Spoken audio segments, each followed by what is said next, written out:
In a world captivated by criticism, it's easy to overlook the groundbreaking technologies shaping our future. Let's shine a light on innovators who are propelling us forward. As the most active venture capital firm in the US, we have an exceptional view of tech's real-world impact. Join us as we explore, celebrate, and contribute to the stories of those creating tomorrow. Welcome to the Tech Optimist.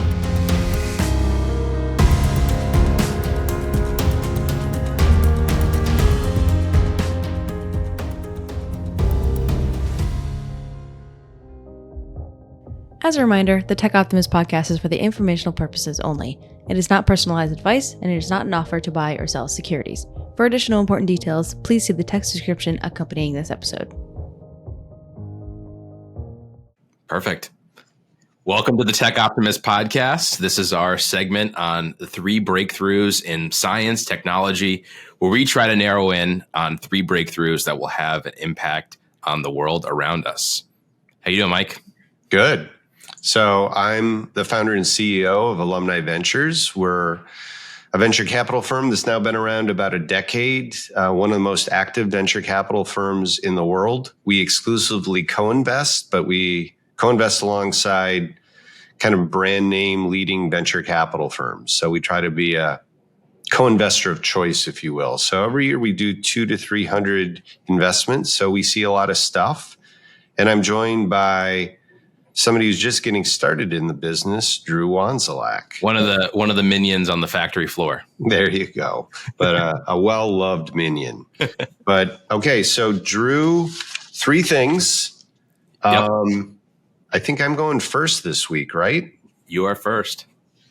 So, and we have not, this will be a surprise to you. My first is really the settlement about Division I sports. I think, this has been coming now for a while, but, I think we're heading toward a period of kind of shaking things up, which always leads to kind of great investing opportunities. So, this monopoly, if you will, that the NCAA has had over college athletics, that dam seems to have been broken, and moving kind of beyond NIL to what seems to be a new world where athletes, especially athletes in profit center sports such as football and basketball, are going to be compensated. So, you start with this basic idea of, is this a big business? Yes. Is this a business that is going to endure in a AI robotic world? Yes. People are still going to want to go to see Northwestern on a beautiful Saturday afternoon, in their brand new stadium for sure. And so I think this opens up opportunities for entrepreneurs and investors to participate in the new world. And that's number one. Any thoughts or comments on that? Well, for our viewers and our listeners, this is coming from a former Division I college athlete.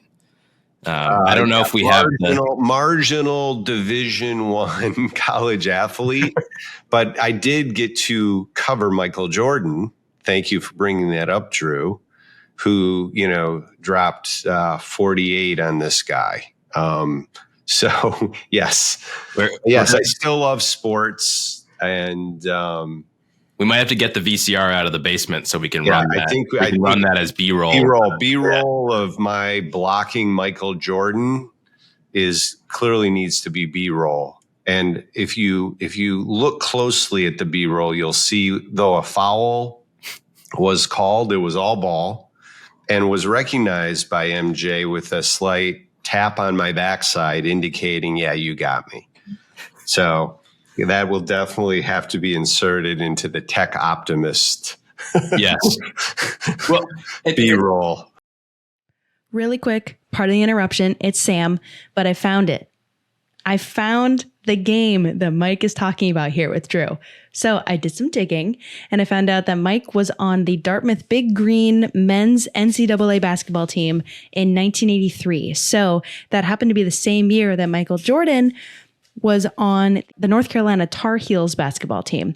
So the game that Dartmouth and North Carolina played each other was in Chapel Hill, North Carolina on December 21st of 1983. So here's some footage and audio of that game. Proof of what Mike is talking about. Hey, Mike asked for it in the B-roll, so here it is. It's super sick.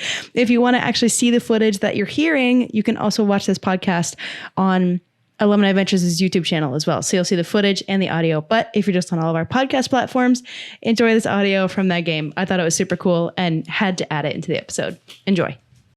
The Big Green of Dartmouth from Hanover, New Hampshire, the northernmost campus in the Ivy League, against North Carolina, the ACC. Dartmouth's coach, Reggie Minton, in his first season without a freshman on the squad. He has a pair of very good seniors, the Green Trees, 6'5" Paul Anderson, 6'5" Brian Burke. And the tap, Michael Jordan. Great defense. Michael Jordan will take it. Michael Jordan, 6'6" junior from Wilmington, North Carolina.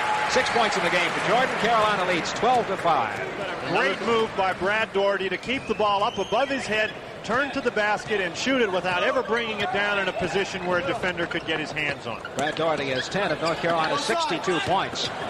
There's a little play they like to run. That's inside to Brian Burke, who's 6'5" and goes over Daugherty that time. Nice pass by Collins. Jordan with the jumper. No good. Tipped away. Kilroy with the ball. He'll dribble up. North Carolina has come out just a tad bit flat here in the second half, and Dartmouth has seized the opportunity. Brad Daugherty pops and telegraphed his intentions on that one. Here comes Dartmouth. And Burke inside. Brian Burke. He's there. Well, there's no real true pivot man, no center on this team. Jordan pulls one up. Jordan saw the foul coming, I think. Exactly. So, and then going back to your point. So, I mean, this is obviously, I think both of us have been looking at this pretty closely. We're both sports fans, and it hits a little bit close to home. Can you touch more maybe on what this settlement was? Because it was felt like a pretty seminal moment. Either the start or, towards the end of kind of how this landscape is changing. What actually happened here? Yeah. I mean, basically they got sued. And instead of going to court where it may have been completely set aside, there had been some signaling from the Supreme Court, actually, that what the NCAA was doing with individuals looked a lot like antitrust and a bunch of other things that kind of our system doesn't allow. And, just historically, for a lot of, reasons, let's treat... We all love college football, so let's keep that. Or, we all love baseball, so let's let them create a monopoly. That has happened in our American society from time to time. But, this was a case where, we were starting to see some lawsuits happening and some settlements, and the NCAA just trying to kind of preserve as much of it as they can, as long as they can. And this was just another case of, a settlement that is staying in front of it. But with every settlement, we move closer to a marketplace where individuals are free to be paid for their services. And, this patina that, Big Five college football isn't a business was frankly a joke. And, preserving it under this, patina of, student athletes. So, yeah, another settlement and another move toward, that this is the portal, athletes moving around. Every year is kind of a new recruiting game.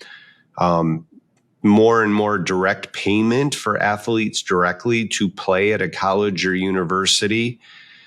And, I'm not saying even I like it or personally, or that it's not going to be problematic for the way things have been done historically. I just observe that this is what's going on. And as a venture capital investor, it's going to create opportunities for entrepreneurs and new businesses and investors. And that's really, that's the nail with which I drive my hammer. So I'll just leave it at that. Yeah. It's a big deal. It's an announcement. It's an opportunity. In future parts of Tech Optimist and AV webinars, we'll dive very deep into our theories about how we're going to address it. We have a sports fund, for example. I'll leave it to that team to share some of our reads on kind of what this means, how we're going to invest in it, where we think the puck is heading, quote unquote. So, yeah. So, hey, everyone. Taking a quick time out so I can tell you about the Sports Fund from Alumni Ventures. AV is one of the only VC firms focused on making venture capital accessible to individual investors like you. In fact, AV is one of the most active and highly rated VCs in the US, and we co-invest alongside renowned lead investors. With our Sports Fund, you'll have the opportunity to invest in a portfolio built around tech and business advancements across the sports world, from personal wellness to sports media to team ownership. This fund is focused on companies that have the potential to tap into the massive global sports market that is expected to exceed $250 billion by 2030. To get started, visit av.vc/funds/sports. Enjoy the rest of the show. First one, NCAA. Your turn. Big deal. Big breakthrough of the week, Drew. Big breakthrough. We'll say little to medium breakthrough, but What if I told you that we were thinking about fuel efficiency in totally the wrong way? Okay. So I saw this recent report that basically was anti-MPG. So that miles per gallon, you see it right on the sticker. And it really was this focus of this is probably the wrong metric that we should be using when we think about fuel efficiency. And let me kick this off with a little bit of a pop quiz and see if you get this right. Most people get it wrong, so be ready. But let's say I swapped out a 25 MPG car, so an old Camry or whatnot, for a 50 MPG car. I got a new Prius. Okay. Or I had a 10 MPG truck and I switched it out for a 15 MPG truck. Which one would actually be saving more fuel? Yeah, I mean, obviously that's going to be a trick question, but one would think if the measure was good, when you go from 25 to 50, that would be a better environmental choice, a more fuel efficient choice, right? One would think. One would think. And it is still a measure of efficiency, how efficient your vehicle is with the fuel that it's using. But if you think about how much fuel is used over a 100-mile period, the 25 MPG vehicle uses about 4 gallons over the 100 miles, and the 50 uses about 2. You have a 2-gallon of fuel savings in that adjustment, even though it's a 25 mile per gallon increase. And then with the 10 to 15, think of your big trucks on the road. Well, the 10 mile per gallon takes 10 gallons of fuel to go 100 miles, and the 15 takes like 6.7 gallons of fuel. So it's a 67% difference in fuel saved. So why does any of this matter? I'm not just trying to throw circular math at you, but because if we can change how we think about fuel standards and efficiency, it changes how policy gets created. Right. And I think that's really important. And it's the public perception of this. Yeah. And traditionally, we've been looking at MPG and we've been going, hey, how can we get this 45 MPG vehicle to 60 or 70, right? How can we get our really efficient cars more efficient? But really, if we want to focus on reducing the amount of fuel we use as a society, we should be focusing on the lowest rung MPG vehicles. Because even small differences in increased efficiency, we have a massive impact on the amount of total fuel that's used. The UK has started to add this. You can even see this on new cars. When you look at the sticker, there is this new metric. It's called GPHM. It's gallons per 100 miles. But I thought just I think it's an interesting thought. I will share that we went through a similar period a long time ago when we were really concerned about tailpipe emissions, right? And where you really got the bang for your buck is literally paying people to stop driving their old crappy cars that just totally, you had an old lawnmower that put more nasty stuff into the atmosphere than 5 brand new cars. So I think it also points to the number of measurements that we are using, the KPIs we are using in our society are really outdated and not always effective, and can sometimes lead to bad policy making. There are discussions going on with, GNP, gross domestic product, right? Is that really capturing what's going on? Does the GNP take into account, how different levels of wealth, right? Because you can have GNP growing and people at the top half of the economic spectrum are getting 90% of the benefits of the GNP growth because of the way it's measured. So I think you bring a really good example of a bigger issue that I think, entrepreneurs and investors and society as a whole should really be thinking about is, what are you measuring? And is it the right thing? And, the old chestnut, you're going to get what you measure. I think it's a really good reminder of that. So good one. Cool. Back to you, Mike. All right. So for the third big breakthrough, this is the news around kind of Ethereum ETFs. And so again, whether, that being approved earlier in the year, that, ETFs for Bitcoin were approved, and now there's kind of a roadmap here for them being approved for Ethereum as well. And I think the announcement, again, is the announcement, but, this seems to be kind of the disruption that is taking place slowly and, but pretty profoundly. And, I think you go through with all of these kinds of crypto things. We've gone through, booms and busts and hype cycles and craziness. But the fact that both Bitcoin and Ethereum are going to have ETFs that people can buy on Schwab and Fidelity and are offered by, BlackRock and iShares. It is a big deal. To me, it means that we've crossed the chasm of acceptability, and that the genie, when there's an ETF for something on Schwab, that genie does not get put back into the bottle. And, I saw similar reports. We'll probably put it up in the show notes, but again, really interesting statistics about, who owns Bitcoin today is still the vast majority of it is being held by individuals. But you are starting to see family offices, institutions that historically have been very conservative, dipping their toe in the water.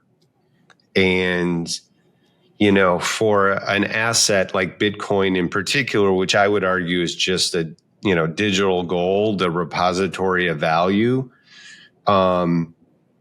with supply constraints, I think, it bodes again very, very well for the future of those categories over the next 5, 10, 20 years. So I think the combination of, the recent ETF approval for Bitcoin and now Ethereum kind of on the heels of that, again, I think in 10, 20, 30 years, I just think, in a well-diversified portfolio, You're going to have public equities and, bonds and venture capital and real estate. And there is legitimately, even among the most conservative folks in the world, there's going to be a slice that's holding Bitcoin. And so again, bit of a prediction there, but I think that news, again, this feels to me like, the frog being boiled, that this is something that just every year is just kind of creeping into acceptance more and more. So that's my third one. It's a big one. Ever wonder how the ultra wealthy invest their money? They often back startups before they go public through venture capital. Now, individual investors like you can too with Alumni Ventures. Visit av.vc to get started. And I think there's probably a percentage of our audience here that didn't know what half the words you just used were. Yeah. So, okay. Which is okay. But what is I'll ask the simple question and ask you to explain it a little bit more. I could buy Ethereum a year ago. What's kind of the big difference? Why is this such an important stamp of approval, not just as a market indicator, from what the institutionals are doing, but me as an individual, maybe I have a Coinbase account with some Bitcoin and Ethereum. What's this going to do for me? For the people though, what this allows you to do is go on your Schwab account or your Fidelity account or wherever the average person manages their money, and they don't have to mess around with a wallet. They don't have to mess around with,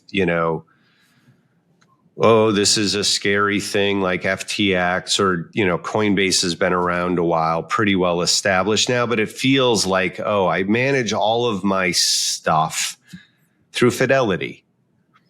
And I know how to buy stocks. I know how to buy ETFs or mutual funds there.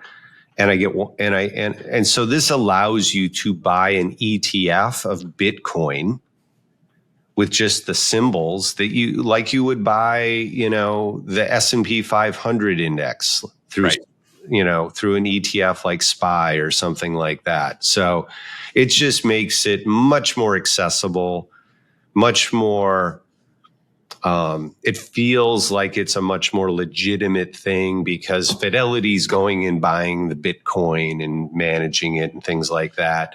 And the ability to kind of buy it and sell it and kind of report it in your kind of traditional way that you manage your stocks and you manage your taxes.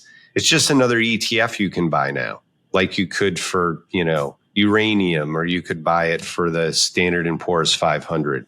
So from a user standpoint, it just makes it so much more like just another asset you can buy and own. And you can buy and sell it, report it on your taxes like you should, like all of your other investments.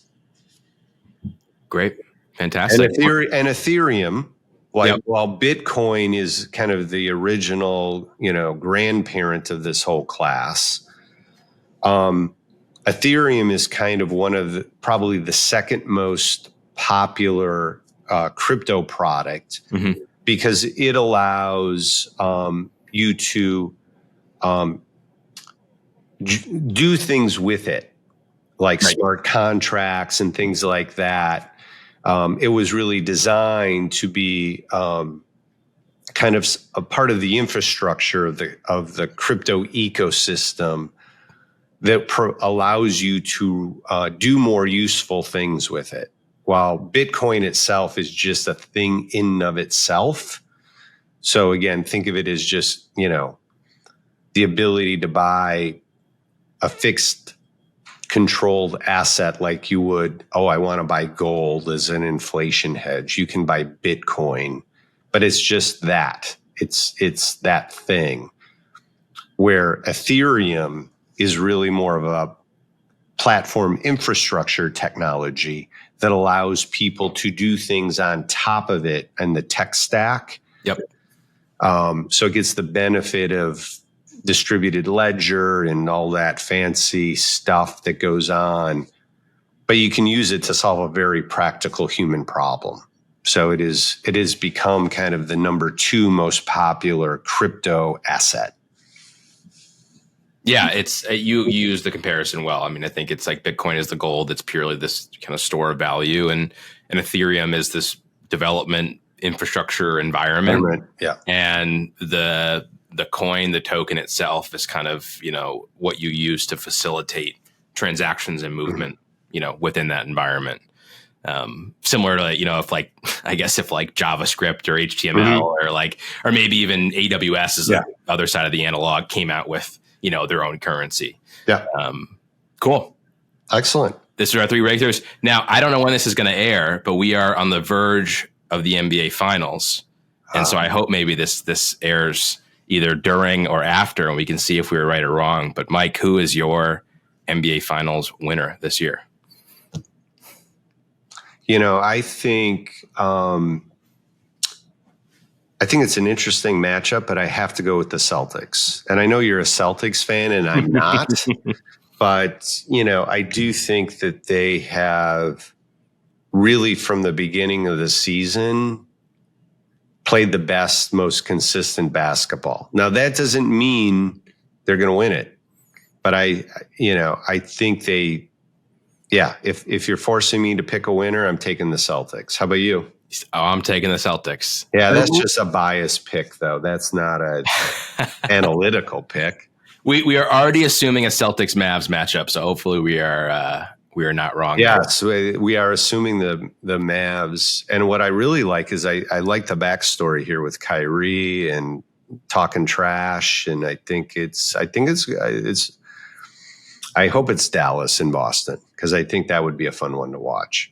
It will be the TD Garden, and will be a pretty electric place. It'll be rocking. It'll be rocking. It's going to be a fun series. Awesome. Excellent. We'll do it again next week. Thank you, Drew. See ya. Thanks again for tuning into the Tech Optimist. If you enjoyed this episode, we'd really appreciate it if you'd give us a rating on whichever podcast app you're using, and remember to subscribe to keep up with each episode. The Tech Optimist welcomes any questions, comments, or segment suggestions, so please email us at info@techoptimist.vc with any of those, and be sure to visit our website at av.vc. As always, keep building.